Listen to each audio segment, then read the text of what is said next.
नमस्कार दोस्तों। तो चलिए इस वीडियो में बात कर लेते हैं एसबीआई क्लर्क की मेंस की स्ट्रेटजी के बारे में, ठीक है। क्योंकि मेंस होने वाला है और अभी लगभग 3 हफ्ते हैं, तो कैसे प्रिपेयर करें लास्ट टाइम पे कि 90 प्लस ले आए। देखो मैं बड़ी बड़ी बातें नहीं कर पाऊँ कि 100 प्लस आ जाएंगे, नहीं आते हैं यार। मैंने दिए हैं मेंस और जिन लोगों ने दिए होंगे पहले उन्हें पता है कि 100 नंबर लाना कितनी टेढ़ी खीर होती है। 90 प्लस लाए जा सकते हैं और उसी पर हम लोग बात करेंगे, ठीक है। थोड़ा सा रियलिस्टिक रहते हैं और इंपॉर्टेंट पॉइंट्स टू रिमेंबर। तो सबसे पहले जो है हम पॉइंट्स देख लेते हैं कौन कौन से हमें ध्यान रखने हैं। The strategy will be totally different this year because of few seats. और देखो जैसा कि हम लोग को पता है कि इस बार सीटें कम हैं, तो थोड़ी सी स्ट्रेटजी डिफरेंट रहेगी, लेकिन रियलिस्टिक है, अचीवेबल है। और as I have been in waiting list twice, और हाँ जैसे कि मैं वेटिंग लिस्ट में 2 बार रह चुका हूँ, मुझे पता है कि कौन कौन सी गलती होती हैं जिससे बाद में पछताना पड़ता है। समझ रहे? तो ध्यान से सुनिएगा मेरे एक्सपीरियंस से, ठीक है। क्योंकि वहाँ एग्ज़ाम हॉल में जो मैं गलती आपको भी पता होगा देते होगे, तो वो जो 1-2 मार्क्स रह जाते हैं, 3-4 मार्क्स रह जाते हैं, वो बहुत बहुत ज़्यादा गिल्ट देते हैं लाइफ में। समझ रहे हो? तो ध्यान रखिएगा, जो भी चीज़ें मैं बता रहा हूँ वो सारी मिस्टेक्स को पहले ही रेक्टिफाई कर लीजिएगा, जिससे कि आप एग्ज़ाम हॉल में जाए तो आपको पता हो कि पहले ही जो है सर ने बता दिया था। तो चीज़ें ध्यान रखनी है, ठीक। And I want to request you to listen very carefully all the given details. These are my raw and real exam hall blunders. और हाँ, क्योंकि ये ब्लंडर्स जो है मुझे कोई बताने वाला था नहीं, ठीक है। तो फिर वहाँ पर तो अपने लोग फिर अपने जितनी भी हमारी समझ होती है उस हिसाब से देते हैं ना। तो मैं पहले ही आप लोगों को बता दे रहा हूँ, वहाँ पर चीज़ें होंगी गलत। उन चीज़ों को ध्यान रखिएगा कि वहाँ पर आपको फेस ना करनी पड़े, ठीक। और अगर आप नए हो तो सब्सक्राइब कर लीजिएगा चैनल को। Let's start. तो देख लेते हैं, लेट्स अंडरस्टैंड द पैटर्न देख लेते हैं पहले। और पैटर्न क्या है हमारे पास? सब्जेक्ट, क्वेश्चन, मार्क्स, टाइम, ठीक। तो ये इस तरीके से मैंने डिज़ाइन कर रखा है। रीजनिंग में आपके पास 50 क्वेश्चन है, 60 मार्क्स है, टाइम 45 मिनट है। ध्यान रखिएगा इसमें कि सबसे ज़्यादा मार्क्स कैरी करने वाला यही सब्जेक्ट है और इसी में आपको 3 हफ्ते लगातार घिसना है। पजल से नहीं होगा, मैं पहले ही बता दे रहा हूँ। अगर आप पजल पे फोकस करने जा रहे हो, आप सेलेक्ट ही नहीं होगे, पहले ही हट जाओ, मत दो। समझ में आ रहा है? करंट अफेयर्स 50 क्वेश्चन है, 50 मार्क्स के, 35 मिनट, ठीक। इसमें 25 लाए जा सकते हैं, 20 के ऊपर आराम से लाए जा सकते हैं, ठीक है, जो चीज़ हो सकती है। इंग्लिश में 40 क्वेश्चन है आपके, 40 मार्क्स और 35 मिनट्स हैं। क्वांट में आपके पास 50 क्वेश्चन है, 50 मार्क्स और 45 मिनट है। टोटल देखें तो 190 क्वेश्चन है, 200 मार्क्स कैरी कर रहे हैं और लगभग 2 घंटे 45 मिनट हैं आपके पास, ठीक। तो अब अपने लोग देख लेते हैं स्ट्रेटजी पूरी ध्यान से। रीजनिंग में 30 प्लस कैसे लाए जाएं, ठीक। तो ध्यान से देखिए, one of the most productive sections and will be the most arduous one. Arduous का मतलब क्या है कि मतलब ये यहाँ पर अगर आप ये सोच के जा रहे हो ना कि पजल लगा लोगे मेंस में तो आप सेलेक्ट नहीं होगे। ये एक बहुत थकाऊ प्रक्रिया है, समझ रहे हो? बहुत ज़्यादा आपका टाइम लेगी और आपको पेशेंस चेक करेगी कि कैसे कौन से क्वेश्चंस हैं, क्योंकि ढूंढने पड़ेंगे हमें क्वेश्चंस कौन कौन से हम लगाएंगे। ये नहीं कि डायरेक्ट पजल पे चले गए, रुक गए, वहाँ पर फंस गए और आंखों के सामने अंधेरा छा गया, बस रोते रहो। ये नहीं होना चाहिए, ठीक।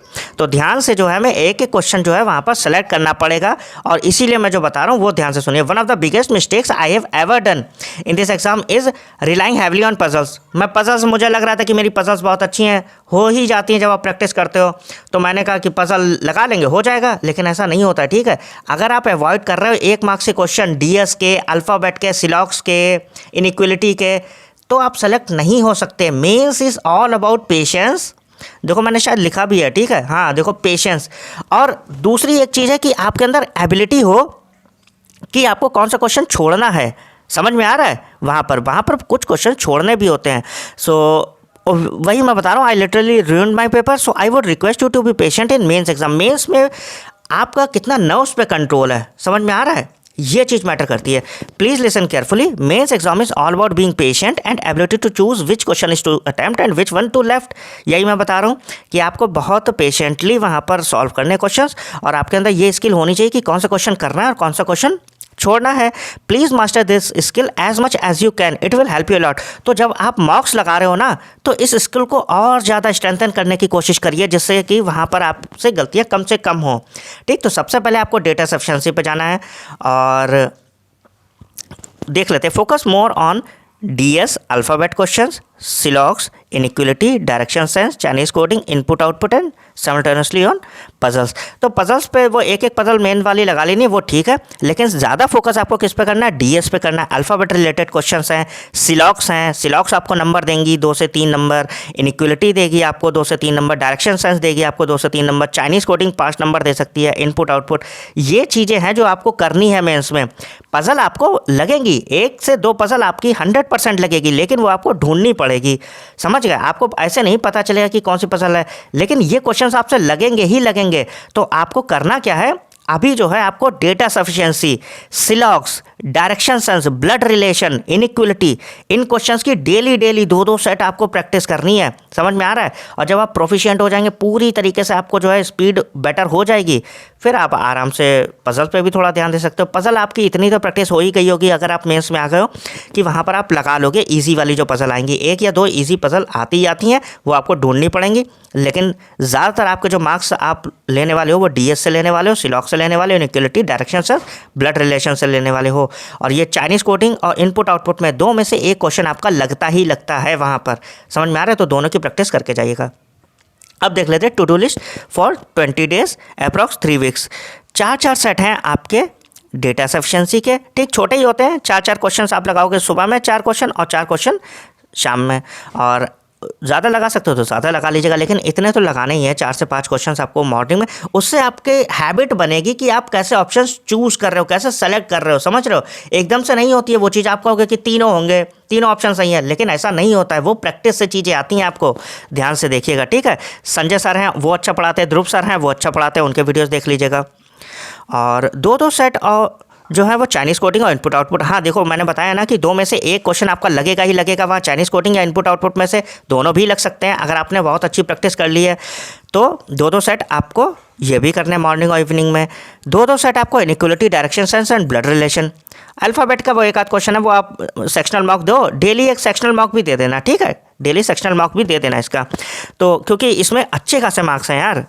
और 2-2 सेट आपको inequality, direction sense, blood relation and alphabetical questions, ये आपको मॉर्निंग में लगाने ही लगाने हैं इन तीनों के, समझ रहे हो। 2-2 के बैलेंस बना लीजिएगा आप लोग अपने हिसाब से, जितना कंफर्टेबल फील कर रहे हो, लेकिन टॉपिक मिस नहीं होने चाहिए, ठीक है। 2-2 दिन आप डिफाइन कर लेना, उस हिसाब से कर लेना। 2 पजल्स मेंस लेवल, हाँ 2 पजल, एक मॉर्निंग में लगा लो, एक इवनिंग में लगा लो, समझ में आ रहा है। और इसी हिसाब से आपको डेली ये 3 हफ्ते तक आपको प्रैक्टिस करनी है, जिससे आपका माइंड सेट, आपके नए न्यूरोलॉजिकल पाथवेज क्रिएट हो जाएं, आपकी हैबिट बन जाए कि आप क्वेश्चन वहाँ पर जैसे ही मेंस में जाओ आप सॉल्व कर लो, समझ में आ रहा है।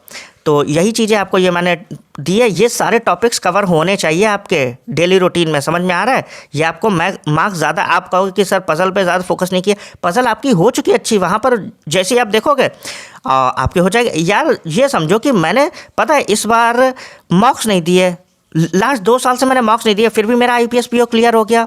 कितने बच्चों का नहीं हुआ, मैंने एक तो मॉक भी नहीं दिया फिर भी मेरा क्लियर हो गया, क्योंकि वो हमारे माइंड में पड़ी रहती है चीज़। प्रैक्टिस अगर आप कर चुके हो, आपको इतना ज़्यादा नहीं करनी है, आप पजल लगा लोगे, समझ में आ रहा है।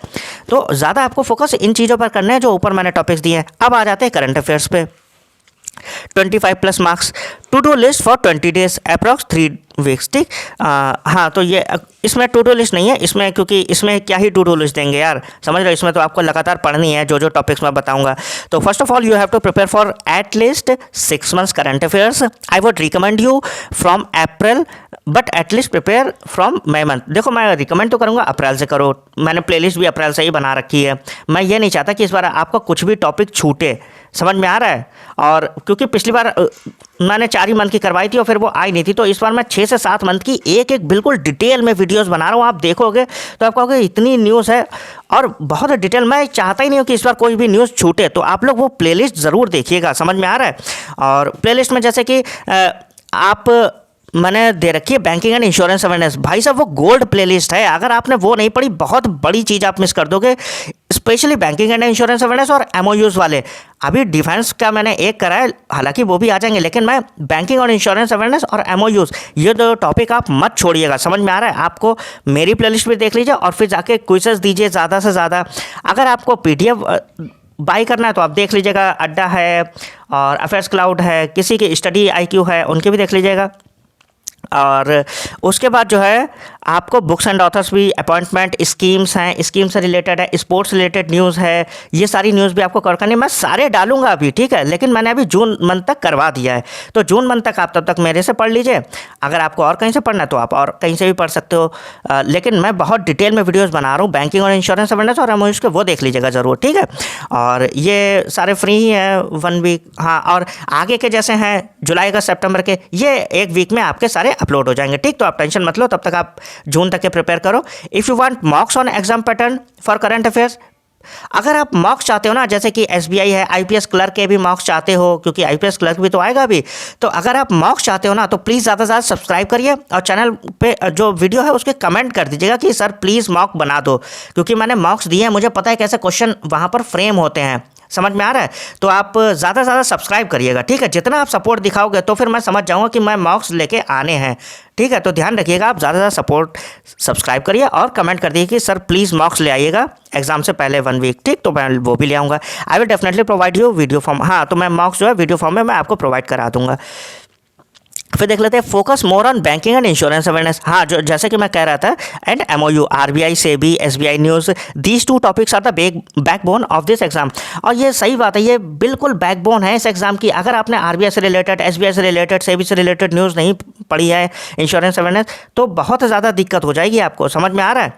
तो ये मैंने इसीलिए इनकी, और इतने ये वीडियोस अच्छे खासे लेंथ के हैं, तो आपको जब देखोगे तो आराम से, क्योंकि मैं अलग अलग पर्सपेक्टिव में पढ़ा रहा हूँ, ऐसे कोई नहीं पढ़ा रहा यूट्यूब पे। आप एक बार वीडियो देखो तब आपको पता चलेगा कि मैं कैसे कैसे क्वेश्चंस फ्रेम करता हूँ, कि कैसे क्वेश्चन बन सकता है। तो आप वो ध्यान से पढ़िएगा, और फिर आप किसी भी प्लेटफॉर्म पे जाना हो आपको, वहाँ से कुछ दे दीजिएगा, प्रैक्टिस मॉक से दे दो। गाइडली की फ्री है, गाइडली मैं रिकमेंड करूँगा क्योंकि मैं देता था, समझ में। तो गाइडली की, क्योंकि मंथली भी है, वीकली भी है, डेली भी है, और वो सब फ्री हैं, तो गाइडली के ज़्यादा से ज़्यादा क्विज़ दीजिएगा। वीडियोज़ आप मेरे देख लो, कहीं से भी देख लो, पीडीएफ ले रहे हो वहाँ से पढ़ लो, ठीक। लेकिन मैं अपनी ये प्लेलिस्ट तो ज़रूर रिकमेंड करूँगा कि इंश्योरेंस अवेयरनेस और एमओयूज़ वाली ये ज़रूर पढ़ के जाइएगा, ठीक है।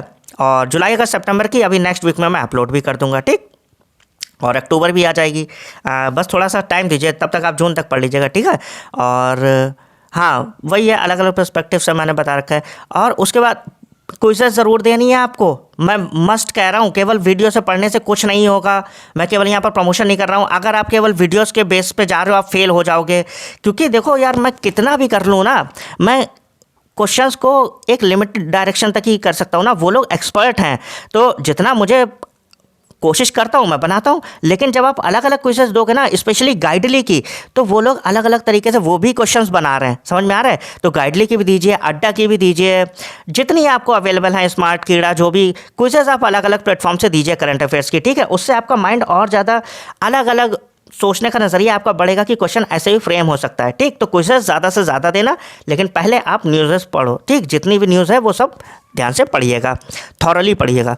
Prepare May June this week, July August next one, and September October last week. हाँ, तो अभी मई जून की पढ़ लीजिए, नेक्स्ट जो वीक आ रहा है उसमें जुलाई अगस्त पढ़ लीजिएगा, और फिर सितंबर अक्टूबर की पढ़ लीजिएगा टॉपिक वाइज, ठीक। जितने भी टॉपिक्स हैं आपके, लेकिन इस जो वीक है उसमें मई और जून तो आप पढ़िए ही पढ़िए, ध्यान रखिएगा, ठीक। जून तक आपको कंप्लीट करना ही करना है।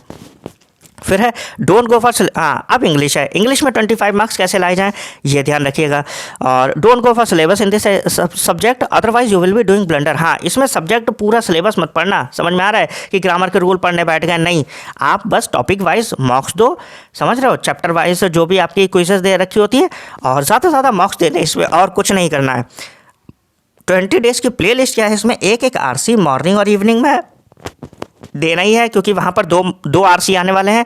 एक एक पैराजंबल देना है आपको मॉर्निंग इवनिंग में, एक एक क्लोज टेस्ट देना है, और एक एक सेक्शनल देना है। सेक्शनल में आपके मिसलेनियस भी आ जाएंगे, ठीक है, फिलर्स है, जैसे कि और भी इंटरचेंज वाले हैं, जो भी टफ हैं आपके क्वेश्चंस मेंस लेवल के, वो सब आ जाएंगे सेक्शनल में। तो ये आपको ऐसे करना है, ठीक। कुछ नहीं एक्स्ट्रा आपको नियम कुछ नहीं पढ़ना है, रूल्स आपके खुद ही इंट्यूशन बताने लगे कि कैसे क्या फिल करना है, कहाँ पे, बस आपको मॉक्स देने हैं, ठीक है। और फिर देख लेते हैं अपने लोग नेक्स्ट क्वांट में क्या है, टू डू लिस्ट है 20 डेज़ की, एक एक डीआई। हाँ देखो, अगर आप डीआई छोड़ के आ रहे हो ना, तो आपका सिलेक्शन बहुत मुश्किल हो जाएगा। आप बहुत ही कम मार्क्स से इधर उधर हो सकते हो। तो एक डीआई आपको लगानी ही लगानी है, इसीलिए आपको एक एक डीआई मेंस लेवल की, वो जो है आपको मॉर्निंग और इवनिंग में करनी है। चाहे कौशिक मोहंती से पढ़ लीजिए, या फिर आप हर्षल हर्षल अग्रवाल का भी चैनल है, ठीक है, वो शायद लर्निंग कैप्सूल ऐसे ही करके है, ठीक। तो इन दोनों में से आप किसी, दोनों लोग अच्छा ही पढ़ा रहे हैं और बहुत मतलब कंटेंट अच्छा खासा है उसमें। अगर आप कर लोगे ना, आपका आराम से क्लियर हो जाएगा। वो इतना कंटेंट देते हैं वो लोग, दोनों लोग बहुत बेहतरीन पढ़ा रहे हैं। और ध्यान रखिएगा कि आपको वहाँ पर जो है DI ही पढ़नी है। अब आप जाके पूरा वहाँ पर क्वांट करे पढ़े हो, 15 से 20 नंबर देखो वहाँ पर जो सीरीज़ के क्वेश्चन है ना, सीरीज़ है और क्वाड्रेटिक है, वो इजीली लग जाते हैं। आप पढ़ के नहीं जाओगे तब भी लगा लोगे, क्योंकि वो थोड़ा ही वो जो पूछ रहे हैं बस वैसे ही करते जाना आपको। तो ज़्यादा टाइम मत वेस्ट करना उसमें, ठीक। लेकिन DI के लिए आपको पढ़ना पड़ेगा। DI तो आपको सीखनी ही पड़ेगी मेंस लेवल की, ठीक। DI पे आप टाइम थोड़ा सा दीजिएगा। Don't waste too much time on series and quadratic equation. हाँ, वो अपने आप से लग जाते हैं। ज़्यादा टाइम आप करंट अफेयर्स, रीजनिंग और इंग्लिश पर दीजिए, ठीक है। रीजनिंग मैंने बताई दिया, संजय सर हैं और ध्रुव सर हैं उनके, और इंग्लिश जो भी है वो मॉक से ही देने आपको ज़्यादा से ज़्यादा। करंट अफेयर्स जो है उस पर ज़्यादा फोकस करिए, ठीक। और अगर आप नए हो तो प्लीज़ चैनल को सब्सक्राइब कर लीजिएगा। मिलते हैं नेक्स्ट वीडियो में। Thank you.